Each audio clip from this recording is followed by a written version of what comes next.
ஒரு எக்ஸாம் வரப்போது 2 மாசத்துக்கு முன்னாடி டைம் டேபிள் கொடுத்துட்றாங்க ப்ரிப்பேர் ஆகிறதுக்கு. ஒரு எலெக்ஷன் வரப்போது 3 மாசத்துக்கு முன்னாடி, 6 மாசத்துக்கு முன்னாடி, 4 மாசத்துக்கு முன்னாடி எலெக்ஷன் ரிசல்ட் கொடுத்துட்றாங்க, ப்ரிப்பரேஷன் டைம் டேபிள் கொடுத்துட்றாங்க.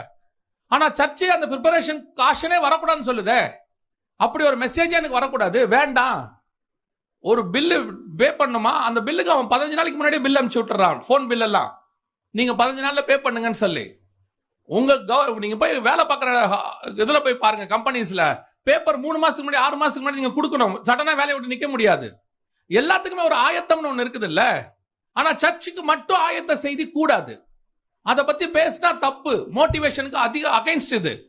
அது என்னங்க அவர் எப்ப பார்த்தாலும் வருகை வருது, நீங்க எப்ப பார்த்தாலும் வருகையை பத்தி பேசவே மாட்டேங்கிறீங்க. அதனாலதான் ஆண்டவர் இப்ப அதை பத்தி மட்டுமே பேசுறதுக்கு வேற ஒரு சிச்சுவேஷன் ஆகி போச்சு.